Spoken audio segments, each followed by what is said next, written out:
ce vlogmas numéro 16. Il est maintenant 14h. Je n'ai pas rien fait de ma matinée, attention. J'ai quand même monté le vlog que vous avez vu hier pour vous, du coup.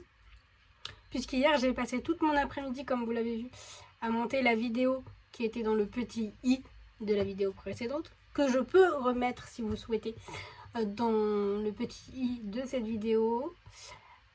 C'était mon entretien avec Flavien Thibert de Prime Mobility. Ce matin, donc j'ai fait le montage de la vidéo et j'ai aussi, qui était très courte aussi, et je pense qu'aujourd'hui aussi elle sera très courte. J'ai avancé ma lecture de Au cœur de l'orage de Catherine Gans-Muller aux éditions Scrinéo. Donc j'ai vraiment bien avancé. Je pense que d'ici un jour ou deux j'aurai terminé. Et derrière celui-ci, j'ai enfin reçu Le libraire de Cologne, qui est sur ma table de cheveux pour l'instant, mais donc et qui est en fait le livre qui a précédé Au cœur de l'orage. Puisque Au cœur de l'orage, c'est le livre qui fait dériver, en fait, qui est le livre dérivé du libraire de Cologne, si j'ai bien compris.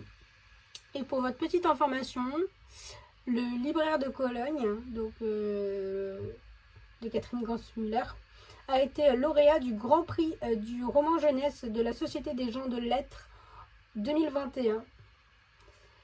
Et donc en fait là on découvre effectivement l'autre volet de cette famille juive contrainte à fuir l'Allemagne nazie pour se réfugier en France. Donc il y a plein d'aventures avec cette famille et c'est vraiment hyper intéressant. Je dévore ce livre. Moi qui suis passionnée de la Seconde Guerre mondiale, c'est un livre parfait pour moi. Il est vraiment bien écrit. Il y a des très belles références à l'histoire, à cette période de l'histoire en France dans ce livre. Grâce à cet auteur, j'ai découvert un lieu que je ne connaissais pas. J'avais entendu parler du camp de Rittwald, du camp de Gurs aussi, mais je ne connaissais pas du tout le camp de la Viscotte, si je prononce bien le nom du camp où est interné le père de famille dans cette histoire. Je spoilerai pas l'histoire dans ce vlogmas, mais en tout cas j'avais envie de parler du livre, ce livre de Catherine Gans-Muller, que j'ai eu la chance de rencontrer pendant le salon du livre de Montreuil, et quand j'ai acheté son livre, elle l'a, voilà. Et puis de lire le livre qui a donné naissance à celui-ci. Voilà, donc je poursuivrai ma lecture, mais je ferai d'autres choses avant, puisque j'ai toujours pas fait le visuel du live Instagram qu'on fera à 10h du matin demain pour vous, donc lundi, puisque là on est samedi, que cette vidéo sort dimanche. Avec les vlogmas on s'en mêle les pinceaux, donc voilà, il faut que je fasse le visuel pour annoncer ce live avec Sophie Adriansen, pour parler de Moi Léo, 13 ans, auteur imposteur, dont je vous ai parlé dans les vidéos, dans les vlogmas précédents. Finalement, j'ai terminé déjà ce soir Au cœur de l'orage de Catherine Gans-Muller. Je suis passée par un tas d'émotions. J'ai pleuré à la fin. Et je me suis trompée, j'ai dit le camp de Viscotte, mais c'est le camp de la Viscose, où est interné une partie. À un moment donné, le père de famille dans l'histoire. Lise est une jeune fille très attachante, ainsi que les deux amis qu'elle va croiser sur son chemin. Cette histoire est bouleversante quand on sait qu'elle est inspirée notamment de la vie de certains membres de la famille de l'auteur. Je suis totalement admirative pour ces personnes qui ont réellement existé, puisque je me passionne pour cette période historique. Franchement, c'est pour ceux qui aiment lire des récits sur cette période historique, même si c'est des romans.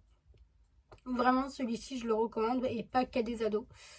C'est un réel devoir de mémoire. C'est aux éditions Scrinéo. Donc, scrinéo.fr sur leur site internet, vous pouvez le commander. C'est le dérivé du libraire de Cologne que je n'ai pas encore lu, mais que je vais commencer dès ce soir au lit. J'ai envoyé un mail pour remercier Catherine Gansmuller pour ce très bel ouvrage, puisqu'elle m'avait laissé sa carte lorsque je l'avais rencontrée au Salon du Livre de Montreuil. Donc ceux qui voudraient lire des histoires sur ce thème-là, ben, j'en ai lu plusieurs depuis et avant. Enfin, j'en avais lu plusieurs avant celui-ci et franchement, celui-ci est l'un de mes préférés. Si vous n'avez pas lu Au cœur de l'orage, franchement, et que vous aimez cette période historique, les romans historiques, franchement, la plume est belle, les rebondissements sont spectaculaires parfois, on ne s'attend pas, on a très envie de savoir ce que va devenir tel ou tel personnage, est-ce qu'on va le revoir, est-ce qu'on va le recroiser, dans quelles circonstances. J'aimerais savoir ce que deviennent plus en détail après la guerre les personnages de Lise et Charles. Donc un petit message à l'auteur si jamais ça la brancherait. Voilà, donc tous ceux qui voudraient découvrir un joli livre qui se passe pendant cette période troublée de la Seconde Guerre mondiale, voire même avant de la montée du nazisme, eh bien franchement, foncez. Je vous parlerai peut-être dans les prochains jours du libraire de Cologne. Mais en attendant, je vous dis à demain dans un prochain vlog. Encore merci aux éditions Scrinéo et à Catherine Gansmuller.